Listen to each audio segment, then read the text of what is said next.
figured the best way to start off is just to talk a little bit about what it is that, you know, we've been doing and how we got here in the first place. I ended up studying like an hour a day or something like this. Did that for like a year. You guys will all be aware of the absolutely awful traditional way that we taught languages. Yeah. Oh my God.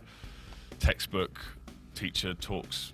I was good at accents. I was good at I was good at sort of imitating people. And I've done that like as a laugh, you know, or everything. Like I'd imitate accents just generally, like Irish accents or Ace Ventura or whatever it is. I'd do like to make my sister laugh or something. Yeah. And I remember like there'd be like other Westerners, like travelers, like following me around, like because I was the one that could speak Chinese, you know. Oh right, yeah. And it's good for your confidence in it's the early great, days. Great, yeah. Well, it's a bit too much confidence, to be honest. Like, and I remember like I went on like a cruise down the Yangtze River, and I had literally Chinese people queuing up one by one, waiting in line to speak to me for like 30 seconds. I was like, this is something I want to do, and I regret actually not cancelling my degree and like just not doing going it, right for and it, just staying there. And I had a couple friends who lived in Beijing, and they were saying, "Oh, it's like really great here." The thing that really got me was they said, "We're going to go for a year," and then about 6 months in, they were like,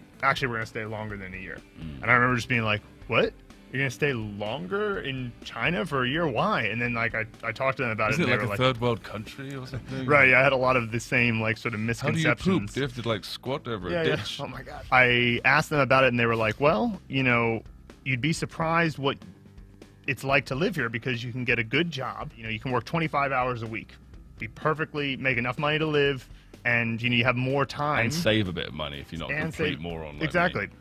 You can save a bit of money, and you can, you know, have more time to work on whatever you want to work on." And I had some, you know, it doesn't really matter what you want to work on. If you only have to work 25 hours a week, you suddenly gain 15 hours of time. Yeah, I remember there was a few things that I introduced to you at first, and changed your life. Yes, of course. Yes, it's changed your life. Changed it forever. Yeah, but then there was also one thing that he was trying to force me to do, was like, or push me to do, is like Anki. It's basically a digital flashcard software, and it looks awful. You look at it, someone's like, "Use this," and you're just like, "No," it looks horrible. But when I eventually listened to it, it took me like a year actually to listen to the advice about using that, and it changed the whole way I study. I found myself able to just acquire words, learn characters. It was incredible. After Anki and all these other techniques that I started learning, and that Phil would share with me, that I'd shared with Phil, we were both just really improving very, very quickly. Once you have these methods that work, like that when you're studying on your own, that you can just independently make 10 times, 20 times faster progress and enjoy the process more than like your average student of Chinese. You just when I joined that class, I was just like, this is what we're doing. I felt like, you know, I was just stuck in quicksand, you know. I was like, yeah, of course, I'm really, you know, I'm working hard, spending like 2 hours a day. Obviously, I'm not going to learn the characters, like, of course. Yeah. You know, like, as I said, as if it's like I knew everything. It's just the arrogance, really. Like, when you actually start to know about something, you realize how much you don't know. So whenever you meet someone that's like, "Yeah, I'm really good at this," or "Yeah, I know a lot about this," you could tell that they don't know anything, you know.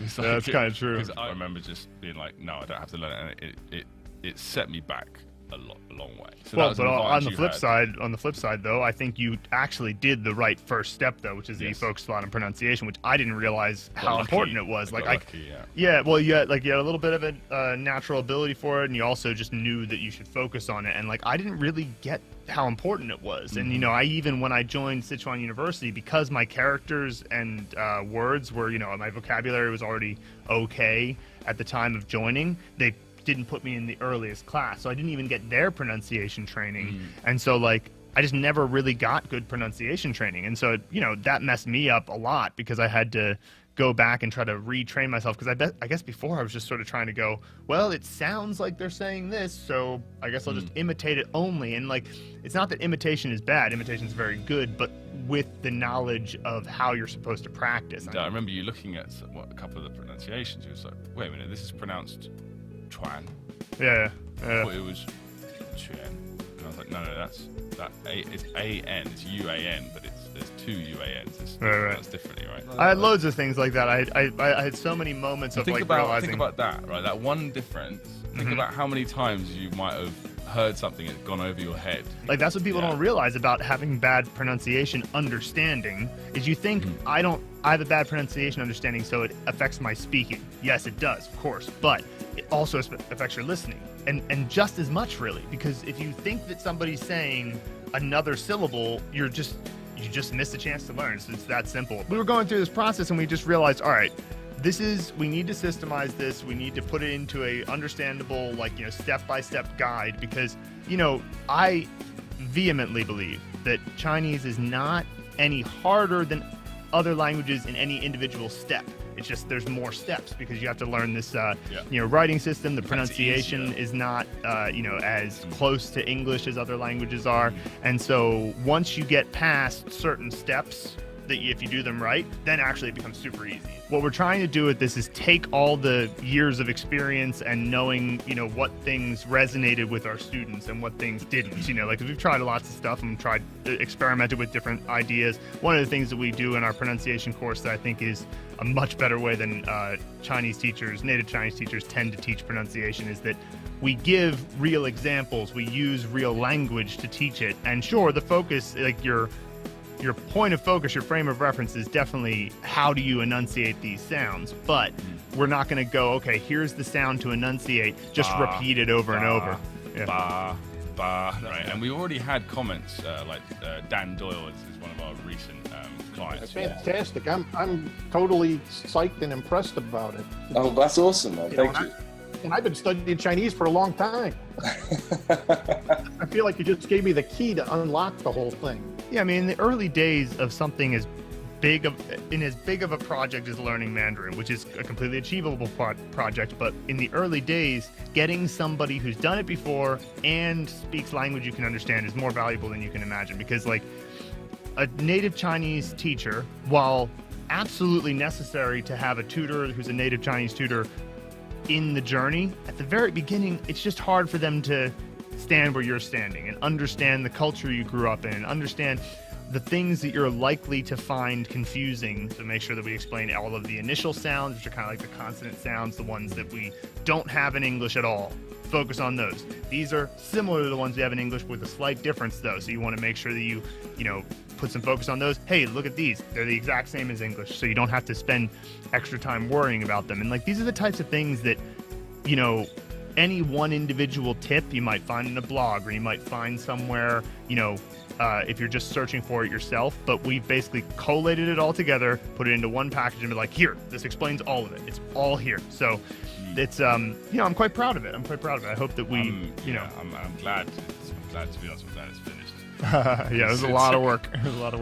What motivates me at the end of the day with all of this is that, it's just China's becoming such a huge player on the world stage, and also mostly that I have been shocked by how much I've learned from Chinese people. I mean, I feel almost like I shouldn't be so shocked. Why wouldn't I learn lots from Chinese people? But, like, this is one of the oldest successful civilizations in the world. I mean, like, there's a lot of knowledge and wisdom. There's a word in Chinese, 蕴藏, which means, like, to have a hidden depth and, like, something that's hidden within that is, you have to go in a little bit to find. And especially in Chengdu, where the culture is very tolerant, people are very interested. They take humility very seriously. They're like, if I'm in a conversation with you, I should listen. Like, that's what they believe to be a virtuous behavior. It's a very common cultural trope here. And I've learned a lot from Chinese people, and so I just want more people to get a chance to have that back and forth, what they call a 交流. If more Westerners are speaking Chinese and speaking Mandarin, there was just that. And if we want to talk a little bit of current events, there was recently an American girl who wore a Chinese dress to her prom. And some Americans were upset about this. Don't worry about that. But the Chinese people who saw it were like, this is great. This is so cool. I'm so glad that you're appreciating our culture. And they love it when you're speaking Mandarin. Yeah. And so they're happy to talk to you. Well, with a sick accent as well. Yeah. The doors that opens up. 800 million potential opportunities. It's the most spoken in the language in the world. If you took all the English speakers and Spanish speakers and combined them, it's still not as many as Mandarin speakers. That was a statistic that surprised me the first time I saw it. So the Chinese presence in any Western city, anywhere in Europe or America or Canada or whatever. It's huge. Yeah. And they have a big clout. They're very successful people. And if you can have access to that culture through good language skills, it's a no-brainer. That's why we're doing this. That's why we made it. Obviously, you can follow us on Facebook, but the Pronunciation Mastery course is available. I put it in the comments. Each week, we're going to be doing this on Monday. We're going to be having a live stream with a theme of some sort. Next week, it's going to be all about how to start learning Chinese, which is related to pronunciation. And specifically, we'll start off with those tones, because tones really give people a lot of trouble. During the week, we're going to be releasing 2 or 3 videos related to that theme. And then on Friday, we're going to release a highlight reel of the best parts of the live stream. And if there's any comments that got involved, we'll put that there. And then also a good blog post. So these are the things we're going to be doing each week. So if you'd like to follow us, you can follow us here. You can also subscribe to our email list. I'll put the links to everything in the description. So thanks so much, everybody. And we'll see you soon.